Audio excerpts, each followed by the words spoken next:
Hello everyone. तो आज हम शुरू करते हैं क्लास 9 का last chapter, that is chapter number 4, food security in India. ये लास्ट चैप्टर है और इस चैप्टर को हम 2 वीडियो में कंटिन्यू करेंगे क्योंकि थोड़ा बड़ा चैप्टर है इस वजह से। इससे पहले हम 3 चैप्टर कर चुके हैं, जिन्होंने नहीं देखा है वो उन वीडियो पे जाकर देख सकते हैं।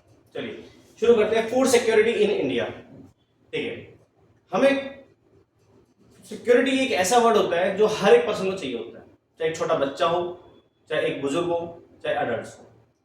अगर हम कोई जॉब करते हैं, सबसे पहले हमारी जो चीज का डिमांड होगी वही होती है, हमें जॉब सिक्योरिटी होनी चाहिए। हम किसी राशन शॉप पे या किसी भी दुकान पे कोई सामान खरीदने जाते हैं तो हमारे एक वो चीज लगनी चाहिए कि वो जो सामान मिल रहा है वो एक तरीके से सिक्योर है, वो चीज ऑथेंटिक है। तो ऐसे ही फूड सिक्योरिटी इन इंडिया में बात करें तो इसके 3 आयाम बताए गए हैं। जैसे पॉवर्टी के हमने डिफरेंट आयाम डायमेंशन डिस्कस किए थे, ऐसे ही फूड सिक्योरिटी के भी डिफरेंट डायमेंशन है। पहली चीज, फूड सिक्योरिटी जो होनी चाहिए, क्या होनी चाहिए? अवेलेबल होना चाहिए। हर एक पर्सन के पास इजीली अवेलेबल होना चाहिए। यूं नहीं होना चाहिए कि उसको अगर फूड की जरूरत पड़ी तो उसको काफी दूर तक जाना पड़ रहा है। तो पहली चीज होती है क्या? अवेलेबिलिटी। उसके आसपास वो चीजें मौजूद होती है। दूसरी चीज होती है अफोर्डेबिलिटी, मतलब वो उसके बजट में हो, उसको वो खरीद सकता है और कंज्यूम करते हैं। मान लीजिए उसको कॉफी पीने की इच्छा हुई, लेकिन जो कॉफी है वो 5,000 रुपए की 100 ग्राम है, तो क्या वो उसके लिए अफोर्डेबल है? क्या नहीं है। उसे मान लीजिए बनाना खाने की इच्छा हुई, लेकिन जो बनाना है वो 500 रुपए किलो है, तो वो भी अफोर्डेबल नहीं है। तो पहली चीज अवेलेबल होना चाहिए वो चीज, दूसरा उसके लिए वो चीज अफोर्डेबल भी होना चाहिए, क्योंकि उसको एक बार कंज्यूम नहीं करना है, उसको लाइफ टाइम तक वो चीज कंज्यूम करनी है, तभी उसकी हेल्थ मेंटेन होगी। नेक्स्ट चीज है एक्सेसिबिलिटी। अवेलेबिलिटी मतलब वो चीज फूड वहां मिल गया, एक्सेसिबिलिटी मतलब उसकी पहुंच में हो, जहां तक वो चाहे वो उसको इजीली अवेलेबल हो। मान लीजिए उसको एप्पल खाने की इच्छा हुई, तो एप्पल खाने की इच्छा तो एक्सेसिबल हो, मतलब भाई उसके मार्केट में वो चीज अवेलेबल हो या कोई शॉप में वो चीज अवेलेबल हो। ऐसे आगे बढ़ते हैं। एक टर्म आपकी इस बुक में दे रखा है, दैट इज FAO। FAO की फुल फॉर्म क्या होती है ये आप मुझे देख के बताइएगा, क्योंकि FAO United nation, world bank, IMF, IFFB, इस टाइप की जो भी संस्थान है हम डिटेल में कब डिस्कस करेंगे, जब हम IAS नोट्स कंप्लीट करेंगे। इसका बस आपको फुल फॉर्म याद रखनी है, और आपको जैसे मैंने वर्ल्ड बैंक का हेडक्वार्टर जानने को दिया था, ऐसे ही आपको इसका भी हेडक्वार्टर बताना है। इसका फंक्शन क्या है, ये बस एक कंट्री वाइज ये बताती है कि यहाँ पर फूड सिक्योरिटी किस लेवल तक है, इस चीज उसकी डेफिनेशन इसने दी थी। ठीक है, फूड सिक्योरिटी की डेफिनेशन हर पर्सन के लिए अलग अलग होती है। फॉर एग्जाम्पल, कोई इंसान उड़ीसा में रहता है तो उसके लिए फूड सिक्योरिटी क्या, उसको प्लेंटी ऑफ अमाउंट में सी फूड उसके लिए अवेलेबल हो। वहीं कोई इंसान राजस्थान में रहता है, उसके लिए फूड रिक्वायरमेंट अलग होती है। तो ये चीज पर्सन टू पर्सन वेराई करती है। आगे बात करते हैं। देखिए, जैसे मैंने आपको कल एग्जांपल दिया था कि एक वल्नरेबल ग्रुप क्या होता है, जैसे ही कोई प्राकृतिक आपदा आती है तो क्या होगा, वल्नरेबल ग्रुप सबसे पहले इंपैक्ट होता है। जैसे मैंने अर्थक्वेक का एग्जांपल दिया, तो क्या अर्थक्वेक होने से अंबानी को इंपैक्ट पड़ेगा? नहीं पड़ेगा। तो ऐसे ही मान लीजिए कोई इंसान है, वो बहुत ही गरीब है, उसके लिए फूड अवेलेबल नहीं है, और कोई भी कारण से नेचुरल कैलेमिटीज आ जाती है, मान लीजिए सुनामी आ गई, तो उससे क्या क्या प्रभाव देखने को मिलेंगे? पहली चीज हाई प्राइसेस, सीधी सी बात है, इन्फ्लेशन ज्यादा होगा, महंगाई बहुत ज्यादा होगी। क्यों होगी? सुनिए। मान लीजिए बहुत जोर से किसी भी शहर के अंदर बाढ़ आ गई, फ्लड आ गया, उस कारण क्या होगा, वहां का जो भी इंफ्रास्ट्रक्चर है पूरा तहस नहस हो जाएगा, जो भी फूड के आइटम्स है पूरे खराब हो जाएंगे, सब बह जाएंगे, खराब हो जाएंगे। अब मान लीजिए पहले जो अनियन है वो 20 रुपए किलो आती थी, अब अनियन की हो गई क्या? शॉर्टेज। लेकिन डिमांड अनियन की उतनी ही है या उससे ज्यादा है, तो अब जिसके पास वो कमोडिटी 20 रुपए किलो है, वो तो इस चीज का फायदा उठाएगा। उसको पता है कि अगर ये अनियन 100 लोग खरीद रहे हैं तो मैं क्यों ना इसका प्राइस बढ़ा दूं। अगर मैं 20 से 50 भी करूंगा तो भी लोग खरीदेंगे। लोग 50 देने को तैयार होंगे तो दूसरा आदमी उसी चीज के लिए 70 रुपए देने तैयार होगा। 70 से वो 150 पे, 150 से 200, 200 से 500, ऐसे महंगाई बढ़ती चली जाती है। आगे बात समझ में? तो पहले क्या हुआ? शॉर्टेज। दूसरा स्टारवेशन। सिंपल सी बात है, कॉमन सेंस है, अगर फूड अवेलेबल नहीं होगा तो भूखमरी तो होगी होगी। जैसे कि आप देखना, जापान के अंदर जब बाढ़ आई थी तो वहां पर देखो कितनी इनको सिचुएशन हैंडल करनी पड़ी थी, या न्यूक्लियर डिजास्टर जब हुआ था तो बताइए भूखमरी हुई थी नहीं हुई थी? इस टाइप से। तीसरा सबसे ज्यादा इंपैक्ट होने वाला ग्रुप कौन सा है? No doubt vulnerable group. गरीब हर कहीं मारा जाता है, ये बात सच है। उसको एजुकेशन में भी दिक्कत सहन करनी पड़ेगी, उसको अगर हेल्थ से रिलेटेड कोई भी इलाज करवाना है उसमें भी दिक्कत, पुलिस स्टेशन जाना होगा तो भी उसको प्रॉब्लम फेस करनी ही पड़ेगी। तो यहाँ पर वो कैसे पीछे रह सकता है? यहाँ पर भी अगर कोई नेचुरल कैलेमिटीज हुई तो सबसे पहले वही इंपैक्ट होगा। उसकी जेब में पैसे नहीं है, जैसे मान लीजिए बाढ़ थमती है, उसके पास तो जो छोटा मोटा घर था वो भी बह गया, अब उसके पास क्या, कुछ भी नहीं है। तो सबसे ज्यादा इंपैक्ट होने वाला ग्रुप कौन सा होता है? Vulnerable group. वल्नरेबल ग्रुप का मतलब जिसके ऊपर बहुत जल्दी कोई भी चीज अटैक कर सकती है, बहुत जल्दी उसको अपने काबू में ले सकती है। क्या होता है वल्नरेबिलिटी का मतलब? इसको हम डिटेल में पढ़ेंगे जब हम एनवायरमेंट वाली बुक पढ़ेंगे, शंकर आईएएस की किताब है वो पढ़ेंगे।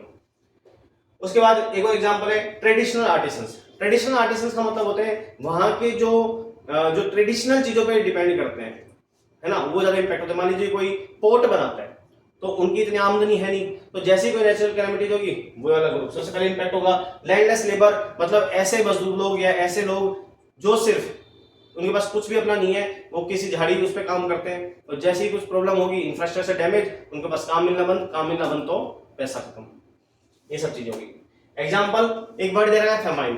फेमाइन आप समझ सकते हैं, बंगाल में एक फेमाइन आई थी, मतलब वहां पर बहुत बुरी तरीके से क्या हुआ था, एक जितनी फसलें थी सब नष्ट हो गई थी, उसको हम क्या बोलते हैं? फेमाइन बोलते हैं। एग्जाम्पल क्या है? बंगाल फेमाइन। कब आई थी ये आप देख के बताइएगा। थोड़ा सा हिंट दे देता हूं, जब कॉलोनियल गवर्नमेंट रूल था, मतलब अंग्रेजों का जब शासन था, तब ये चीज सिचुएशन देखने को मिली थी।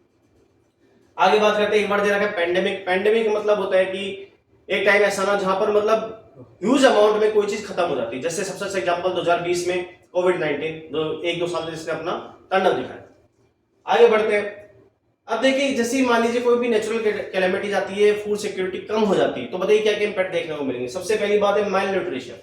माइल न्यूट्रिशन मतलब ये होता है वो कोई भी इंसान जिसके पास फूड सिक्योरिटी नहीं है या कोई भी दिक्कत आई, तो माइल न्यूट्रिशन मतलब उसकी जो न्यूट्रिशन रिक्वायरमेंट है वो या न्यूट्रिशन अपटेक है वो रिड्यूस हो चुका है। मतलब पहले वो जिस अमाउंट में प्रोटीन कंज्यूम करता था, अब वो क्यों? क्योंकि उसके कारण क्या हुआ, उसका जो भी पैसा था, जो भी उसके रिसोर्सेज थे जिससे वो कमाता था, वो सब वेस्ट हो चुके। दूसरा, याद करिए जब कोविड-19 चलता था, जब सरकार ने एक ऐसी सिचुएशन आई थी, मान लीजिए कोई इंसान किसी दूसरे स्टेट में फंसा हुआ है, उसको यहां भेजना है, तो क्या करते थे, वहां उनकी एक प्रायोरिटी होती। जैसे सबसे अच्छा एग्जांपल, यूक्रेन और रशिया की वॉर चल रही थी, तो वहां पर सबसे पहले किन लोगों को निकाल देते हैं? जो प्रेग्नेंट वुमेन्स होती थी, उसके बाद अडल्ट्स को निकाल, उसके बाद बच्चों को निकाल देते, उसके बाद अडल्ट मेल को, उसके बाद फाइनली ओल्ड एज लोगों को, क्योंकि इसमें प्रायोरिटी सेट की जाती है। तो ऐसे अगर आप खुद सोचिए, अगर मान लीजिए कोई भी अर्थक्वेक आता है, तो बताइए सबसे ज्यादा सिचुएशन किसकी खराब हो सकती है? वो खराब हो सकती है प्रेग्नेंट वुमेन की, क्योंकि प्रेग्नेंट वुमेन जो होती है वो इतनी कंफर्टेबल या इतनी एक्टिव हो नहीं सकती कि वो भाग करके अपनी कोई भी चीज को ठीक कर सके। लेकिन अगर कोई अडल्ट मेल है या कोई बॉय है, गर्ल है, वो फिर भी हैंडल कर सकती है सिचुएशन, लेकिन सबसे ज्यादा टिपिकल किसके लिए हो जाएगा? Pregnant female. Next, seasonal activity क्या होती है, ये मैंने आपको लास्ट क्लास में बताया था। अब इसमें पूछा हुआ है इस वाले चैप्टर में कि why agriculture is seasonal activity. नाम से पता लग रहा है सीजन के बेस पे, भाई मान लीजिए जनवरी फरवरी मार्च अप्रैल में काम रहा, तब तक काम कर लिया, पैसे कमा लिए, अब बचे हुए जो 8 महीने उसका क्या करें, इसलिए एग्रीकल्चर को क्या बोला जाता है? Seasonal activity. तो अगर महंगाई इतनी ज्यादा हो गई तो फिर सोल्यूशन क्या है? सोल्यूशन आपको पता ही है, हर चीज में गवर्नमेंट साथ देना होता ही है उसको। तो उन्होंने क्या किया? PDS, public distribution system. जैसे आपने आस पड़ोस में एक बात सुनी होगी, राशन शॉप की, वहां की दुकान से ये लिए, जैसे केरोसिन मिलता है, मिट्टी का तेल मिलता है, अनाज मिलता है, चावल मिलते हैं, तो उसको क्या बोलते हैं? पीडीएस, या फिर राशन शॉप, या फिर उसको क्या बोलते हैं? Fair price shop. क्या बोलते हैं? Fair price shop. ये वर्ड कहां लिखे? डायरेक्ट एनसीईआरटी में लिखे हुए। तो इनमें क्या होता है, जो मान लीजिए कोई भी कमोडिटी है बाहर, मान लीजिए 22 रुपए किलो में मिल रही है, वही चीज आपको वहां शॉप में गरीब लोगों को कितने रुपए मिलेगी? 2 रुपए किलो में, 3 रुपए किलो में। ताकि क्या हो गया, उनके पास मान लीजिए पैसे भी नहीं है, तो वो अपनी कम से कम न्यूट्रिशनल रिक्वायरमेंट वो कंप्लीट कर सकते हैं। मैंने आपको याद दिलाओ, लास्ट क्लास में क्या बताया था? 2 चीज इंपॉर्टेंट है, एक तो एजुकेशन में इन्वेस्टमेंट और दूसरा हेल्थ के ऊपर। एजुकेशन और हेल्थ के ऊपर डिटेल में DPSP, directive principle of state policy में दिया हुआ है, उसके बिना काम नहीं। उसमें महात्मा गांधी ने बहुत फोर्स करके ये चीजें बताई थी, इस सोशलिस्ट प्रिंसिपल में उसको रखा गया था कि भाई ये चीज करनी होती है, बहुत जरूरी काम है। तो इसी वजह से क्या हुआ था, फिर पीडीएस को लाया गया, पब्लिक डिस्ट्रीब्यूशन सिस्टम। इसके अलावा और के एग्जांपल्स है ग्रीन रेवोल्यूशन, हरित क्रांति, और इसके अलावा व्हीट रेवोल्यूशन। ग्रीन रेवोल्यूशन के बारे में हम बात कर चुके हैं, हाई यील्डिंग वैरायटी सीड्स थे, जिसके कारण क्या फसल की जो पैदावार है 4 गुना 5 गुना हो गई थी। ऐसे ही क्या है था बच्चों? Wheat revolution. व्हीट रिवोल्यूशन का मतलब होता है कि गेहूं में क्रांति, मतलब अब जो गेहूं है उनकी जो पैदावार है वो पहले के कंपेयर में कई गुना ज्यादा बढ़ गई थी। एक और सवाल, अब आप इकोनॉमिक्स की किताब में पढ़ोगे, अगर हम यूपीएससी पॉइंट ऑफ व्यू से देखें, जहां पर जितने भी ग्राफ दे रखे हैं, आपको डाटा याद करना बहुत टिपिकल वो हो भी नहीं पाएंगे। जो भी ग्राफ दे रखे हैं, चाहे वो बजट में आता है, चाहे इकोनॉमिक सर्वे, चाहे पॉलिटिकल साइंस में कोई आता है, ज्योग्राफी में आता है, आपको क्या करना है, वहां एनालिसिस करना है। जैसे कि आपकी इकोनॉमिक्स में कोई भी ग्राफ दे रखा है, तो आपको क्या पढ़ना है, आपको एनालाइज क्या करना है कि भाई पहले के कंपेयर में अब क्या चेंज आया है। मान लीजिए वहां पर बर्थ रेट दे रखा है कि भाई पहले के जो कोई भी प्रेग्नेंट लेडी थी, वहां से जो भी बच्चा पैदा होता वो मर जाता था। 1960 में तो वैसा मान लो 1000 बच्चे पैदा हुए, इसमें से 800 बच्चों की डेथ हो गई, 200 बचे। लेकिन जैसे जैसे 2013, 2015, 20, 27 इसकी तरफ मूव करते हैं हम, तो अब वो जो रेशो है, वो जो डेथ है वो कम होने लगी। तो आपको ओवरऑल एनालिसिस करना है, पहले 800 थे अब होते 20। तो आपको डाटा याद नहीं करना कि 800 और 20, आपको एनालिसिस क्या करना है कि भाई पहले के कंपेयर में अब जो डाटा है वो रिड्यूस हुआ है, और उसके क्या क्या कारण हुए होंगे खुद सोचे आप। ग्लोबलाइजेशन हुआ, उस कारण से हॉस्पिटल या जो भी साइंटिफिक नॉलेज थी वो ट्रांसफर एक देश से दूसरे देश, ट्रांसपोर्टेशन ज्यादा हुआ, इंटरनेट पेनिट्रेशन हुआ, जिस कारण से कोई भी हेल्थ रिलेटेड इश्यूज थे हम डायरेक्ट ऑनलाइन बता सकते हैं। तो ये आपको इस टाइप से जो भी ग्राफ्स है ना वो रीड करने, उनको याद नहीं करने, याद हो नहीं पाएंगे वो। देखिए आपको पता है सबसे ज्यादा वल्नरेबल कम्युनिटी कौन सी है, फार्मर्स। अब मान लीजिए कोई भी जोर से बारिश होने लगी, अब फार्मर ने मान लीजिए कोई भी क्रॉप उगाई है सब्जियों की, बारिश या ओलों के कारण क्या हुआ है, जो भी क्रॉप थी पूरी खराब हो गई, तो फार्मर को तो कितना नुकसान हो गया। तो इसका सॉल्यूशन सरकार ने क्या किया, सरकार क्या करती है, फूड कॉर्पोरेशन ऑफ इंडिया को कहती है भाई जाइए आप फार्मर से एक particular minimum set of rupees में आप वो चीज खरीदिए। मान लीजिए उन्होंने डिसाइड किया कि भाई जो लौकी है वो हम आपको 20 रुपए किलो में खरीदेंगे, तो जो मिनिमम पॉइंट सेट किया ना उसको बोलेंगे क्या, MSP, minimum supporting price, minimum support price, क्या बोलते हैं, मिनिमम सपोर्ट प्राइस। ठीक है, तो इस कारण क्या होता है कि फार्मर्स जो होते थे वो थोड़ा कंफर्टेबल हो गए कि भाई हमें इतना रुपया तो गवर्नमेंट की तरफ से मिलेगा ही। तो अब उनको वो जो डर था, वो लॉस का जो चक्कर था वो रिड्यूस हो चुका था। ठीक है, और जिस प्राइस पे खरीदते उसको क्या बोलते थे, इशू प्राइस। लेकिन एक चीज और देखने को मिली कि जो इशू प्राइस है या जो एमएसपी है वो बढ़ने लगी। अब एमएसपी बढ़ने क्यों लगी, उसका कारण क्या था, हम देखिए उसका कारण होता है ट्रांसपोर्टेशन। मान लीजिए क्रूड ऑयल जो है, कच्चा तेल जो है वो महंगा हुआ। अब मान लीजिए कोई बीज कश्मीर से लेकर आंध्र प्रदेश में आ रहे हैं, तो जहां वो 10,000 रुपए पूरा खर्चा आता था ट्रांसपोर्टेशन में, अब वही खर्चा 30,000 पे पहुंच गया।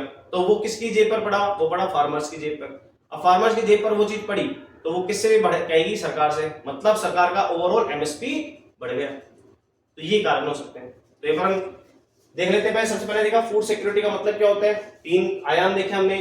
नेचुरल कैलेमिटी से कौन कौन इंपैक्ट होते हैं और इससे क्या क्या चीजें हमें देखने को मिलती है, तो उसको क्या बोलेंगे हम, नेचुरल कैलेमिटी, प्राकृतिक आपदा। एग्रीकल्चर सीजनल एक्टिविटी को कहते हैं, हम बात कर चुके हैं।